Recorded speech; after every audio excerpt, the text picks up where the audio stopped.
Everyone always thought my sister was perfect. Beautiful marriage, smiling children, exemplary husband, the picture perfect American family. Meanwhile, I was the inconvenient single sister, the one who shows up alone to parties, the one who always has to hear, "You should be more like her." But I knew the truth. I knew who she was texting while he was at work. I knew who she called just a friend. When she asked me to watch the kids for a weekend, I found her phone lying open, and in that instant, I didn't feel anger. I felt opportunity, because if she didn't know how to take care of her own family, I would. CTA 1. Yes, I exposed my own sister, and then I took everything that was hers. If that already makes you uncomfortable, subscribe. The story is about to get worse. My name is Sarah, and for 32 years, I lived in the shadow of my younger sister, Emma. Emma was everything I wasn't. Married at 25 to David, a successful architect. Two beautiful children, Madison, 8, and Tyler, 6. A house in the suburbs that looked like it belonged in a magazine. I was the career woman, the independent one, the one who chose to focus on herself. At least, that's what everyone said. But the truth? The truth was that I watched her build everything I ever wanted, and I smiled through every family dinner, every birthday party, every Christmas morning where her kids opened presents under a tree that David picked out. I was always the helpful sister, the reliable aunt, the one who canceled dates to babysit, the one who brought groceries when Emma was too busy with her perfect life, and everyone praised her for having such a supportive sister. Emma is so lucky to have you, Sarah. You're such a good aunt. When will you find someone like David? When will I find someone like David? As if David was some rare specimen, as if Emma had won the lottery. I watched David for years, the way he looked at her, the way he helped with homework, the way he kissed her forehead when she was stressed. I memorized his routines, his favorite coffee, how he liked his shirts folded, what made him laugh. Not because I planned anything, just because I noticed. I noticed everything about the life I should have had. Then came that Friday afternoon in March. Emma called, frantic as usual. "Sarah, I need a huge favor. David's out of town for work, and I completely forgot about this weekend conference. Can you watch Madison and Tyler?" Of course I could. I always could. "You're a lifesaver. The kids love you more than me anyway." She said it laughing, but I heard something else in her voice. Excitement. The kind of excitement you don't have about work conferences. Saturday morning, I arrived at Emma's house with pancake mix and the kids' favorite cartoon queued up. Madison hugged my legs. "Aunt Sarah, are you staying the whole weekend?" "Yes, sweetheart. Mommy has to work." Tyler grabbed my hand. "Can we build a fort in the living room?" "We can build the best fort in the world." And for a moment, standing in Emma's kitchen, surrounded by her children's laughter, I felt what she felt every day. I felt like I belonged. Emma rushed through her goodbye, grabbing her overnight bag. "Emergency numbers are on the fridge. Madison has piano at 10 on Sunday. Tyler needs his inhaler if he runs too much. You're amazing for doing this." She kissed the kids goodbye, hugged me quickly, and then she was gone. But her phone wasn't. It sat there on the kitchen counter, screen facing up. A text notification appeared. Then another. I told myself to ignore it, to respect her privacy, to be the good sister I'd always been. But then Madison asked for juice, and as I reached across the counter, I saw the name on the screen. Marcus. Not David. Marcus. And the preview of the message made my blood stop. "Can't wait to see you tonight. Room 412." My hands shook as I picked up the phone. The screen was still unlocked. I could have just put it down, could have pretended I never saw anything, could have stayed the loyal, blind sister. Instead, I scrolled up. 3 months of messages, 3 months of "I love yous" to someone who wasn't her husband, 3 months of hotel rooms and lunch meetings and lies, photos, screenshots of their conversations, details about when David would be traveling, plans made around her children's schedules. I sat in her perfect kitchen, surrounded by family photos, reading about how my sister was destroying everything I'd spent years envying, and something inside me shifted. The anger I expected never came. Instead, I felt something colder, something calculating. I felt like I was looking at a puzzle, and suddenly all the pieces were in my hands.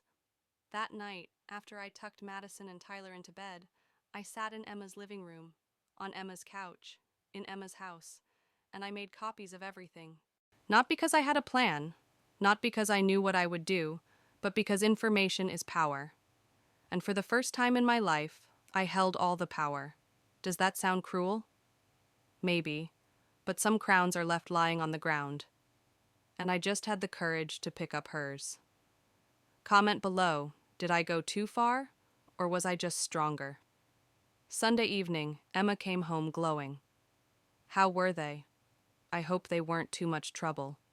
She looked satisfied, relaxed in a way I'd never seen her after work conferences. They were perfect, I said. We had the best time. Madison ran to her mother. Mommy, Aunt Sarah made us pancakes that looked like Mickey Mouse. Emma laughed, scooping up Tyler. Did she? Aunt Sarah is pretty special, isn't she? I smiled. I love taking care of them. They're like my own. Something flickered across Emma's face, but she just nodded. I'm so lucky to have you. Lucky. I went home that night and stared at my empty apartment, at my perfectly organized life that nobody needed, at my success that nobody celebrated. I looked at the photos on my phone, screenshots of Emma's betrayal, evidence of her throwing away everything I'd kill to have, and I made a decision. Monday morning, I created an anonymous email account. Tuesday, I printed everything. Wednesday, I bought an envelope and stamp. Thursday, I mailed it all to David's office. I didn't sign it. I didn't include a note, just the evidence, raw and undeniable. Then I waited. Friday afternoon, my phone rang. David. Sarah, I need to ask you something. Has Emma said anything to you about problems in our marriage? His voice was shaking. What kind of problems, David? I received some information today about Emma, and I don't know what to do. I let the silence hang. Do you want to talk about it? I could come over? The kids are at school. Emma's at work. I need someone to help me think through this. 20 minutes later, I was sitting in Emma's living room again. But this time, David was across from me, holding printouts of his wife's affair. I don't understand, he kept saying. We were happy. Weren't we happy? I moved to the couch beside him, put my hand on his shoulder. David, I'm so sorry. I had no idea. And I didn't lie.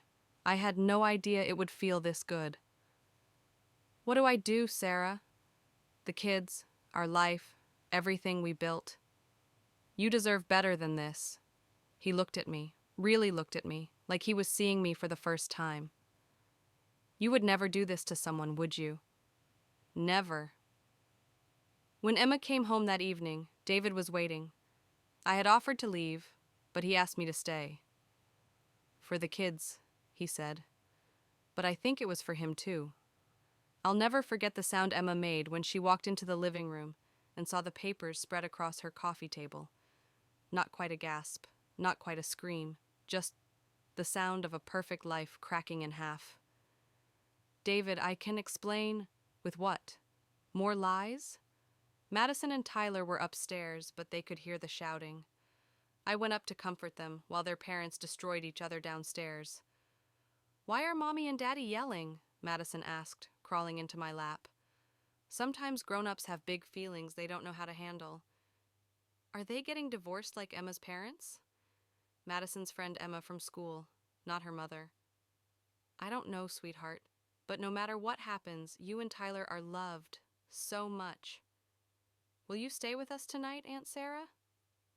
If your daddy says it's okay. David more than said it was okay. He begged me to stay. Emma left that night, packed a bag while I kept the children upstairs. She didn't even say goodbye to them. The next morning, Madison asked where Mommy was. Tyler wanted to know when she was coming back. David broke down at the breakfast table, and I I made pancakes. I packed their lunches. I braided Madison's hair. I drove them to school. For the first time in my life, I had a morning routine that mattered. That evening, David asked if I could stay another night. Just until I figure out what to do. I can't handle this alone. One night became 3. 3 became a week. Emma tried calling David, tried texting, tried showing up. But David had changed the locks, and I was there to answer the door. She wants to see the kids, I told David. She should have thought about that before she decided to destroy our family. The children miss her. They'll get used to it. Kids are resilient. And they were, because I was there. I was there for homework, for bedtime stories, for scraped knees and bad dreams. I was there when Madison lost her first tooth, when Tyler learned to ride his bike without training wheels. I was there for all the moments Emma was missing, and slowly, David started looking at me differently. Not like Emma's sister, not like the helpful aunt, like a woman, like a partner, like someone who deserved the life Emma had thrown away. 3 months after that Friday night, David and I were having dinner after the kids went to bed. I don't know what I would have done without you, he said. You would have figured it out. You're a good father. You're a good mother. The words hung in the air between us. Sarah, I know this is complicated, with Emma being your sister, with everything that's happened, but I need you to know I see you, really see you. David, Emma never appreciated what she had, but I do. I see how you care for Madison and Tyler, how you've put your own life on hold to help us heal. I haven't put my life on hold. This is my life now. He reached across the table and took my hand. Is it? Really? I looked around Emma's dining room, at the family photos we'd taken down, at the place settings for 4 instead of 5, at the life I'd seamlessly stepped into. Yes, it really is. That night, David kissed me for the first time, in Emma's kitchen, where this all started, and I kissed him back, because Emma didn't deserve him. She never had. 6 months later, Emma's divorce was finalized. David got full custody, the house, everything. Emma got supervised visitation twice a month, and the knowledge that she'd lost everything to her own sister. I moved in officially on a Tuesday. Madison helped me unpack my clothes in what used to be Emma's closet. I'm glad you live here now, Aunt Sarah. Me too, sweetheart. Are you going to marry Daddy? Out of the mouths of babes. Would you like that? Yes. Then you'd really be our mom. Our mom, not their aunt, not their temporary caretaker, their mom. That weekend, Emma came for her scheduled visit. I answered the door. She looked smaller somehow, thinner, worn down by the consequences of her choices. Hello, Emma. Sarah, her voice was ice. Are my children ready?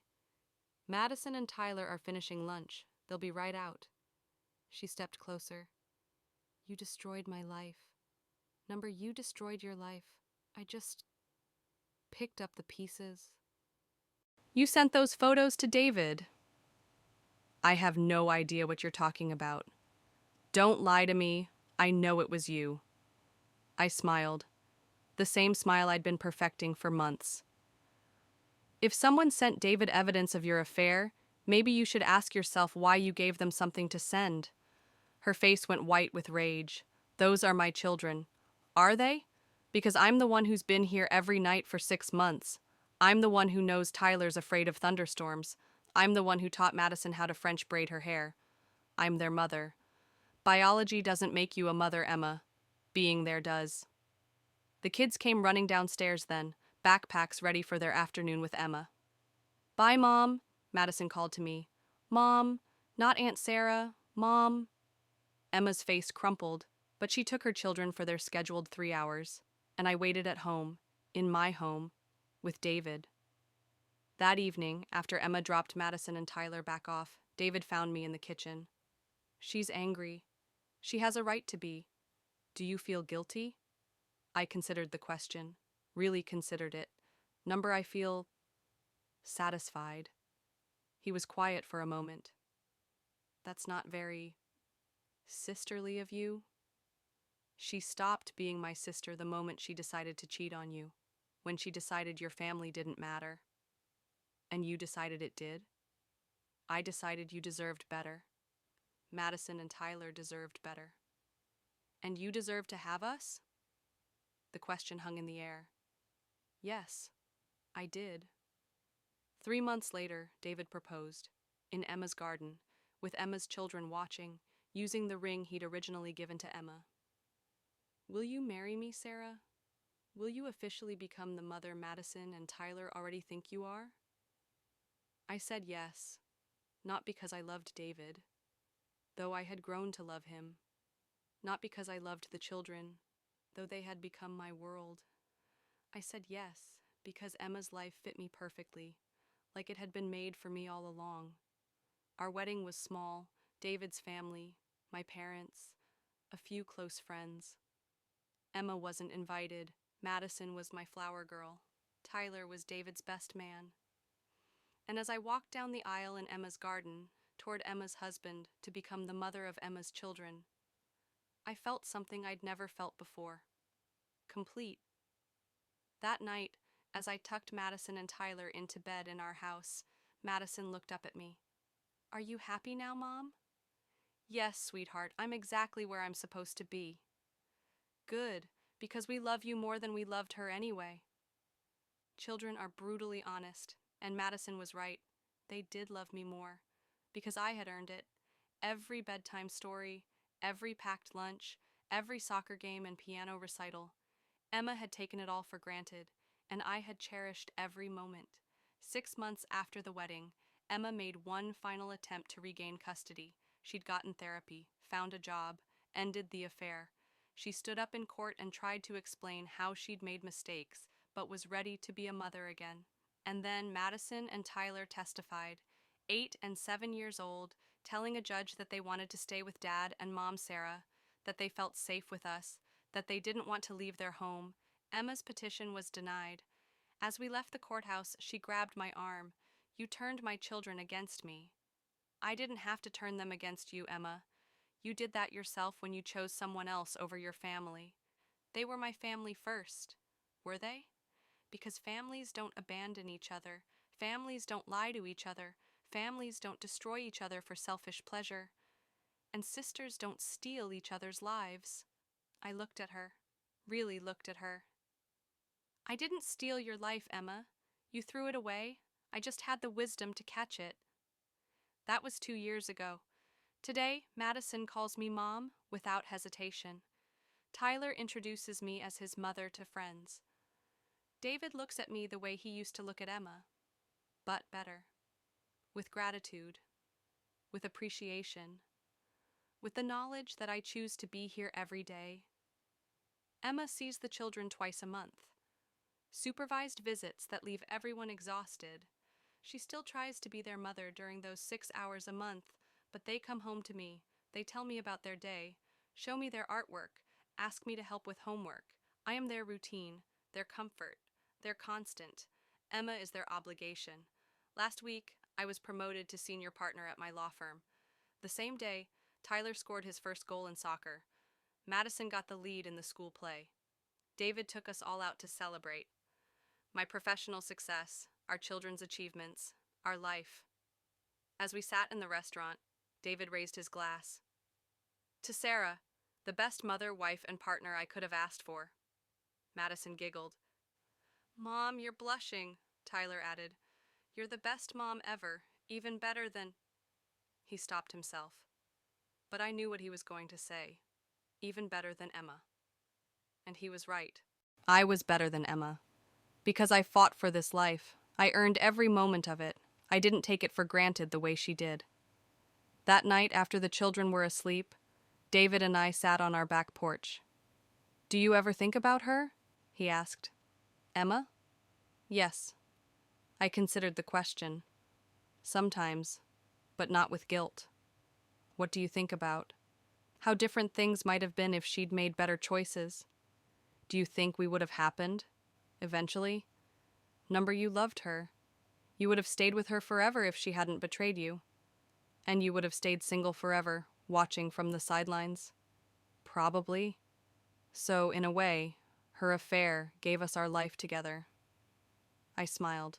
Her affair revealed who she really was, and who we really were. Which is, she's someone who throws away what matters most, and we're people who treasure it. He kissed my forehead, the same way he used to kiss Emma's, but it felt different with me, more intentional, more grateful, because David knows I chose him. Every day I choose him, choose this life, choose these children. Emma never chose anything. She just expected it all to be there when she got back from her affair. But life doesn't work that way. Love doesn't work that way. Family doesn't work that way. You have to tend to what matters. You have to show up. You have to prove you deserve what you have, and if you don't, someone else will. She lost everything, and I gained more than I ever even asked for. If you want more stories where the villain tells their own truth, subscribe. The next one will cut even deeper. This morning, I woke up in Emma's bed. Well, my bed now. David was already downstairs making coffee. I could hear Madison and Tyler laughing about something. For a moment, I lay there listening to the sounds of my family, my life, the life I had wanted for so long, and I felt peaceful, not guilty, not ashamed, not conflicted, peaceful. Because this is where I belong, this is who I was meant to be. Emma's affair didn't destroy her family. Emma's affair revealed that she was never worthy of this family in the first place. And I was always worthy. I just had to wait for the universe to correct its mistake. Some people call it stealing. I call it justice. Some people call it cruel. I call it necessary. Some people call it wrong. I call it perfect. Because Madison has a mother who shows up to every recital. Tyler has a mother who never misses a game. David has a wife who chooses him every single day. And I have the life I was always meant to live. If that makes me the villain in Emma's story, I can live with that, because in my story, I'm the hero who saved this family from someone who didn't deserve them, and we all lived happily ever after.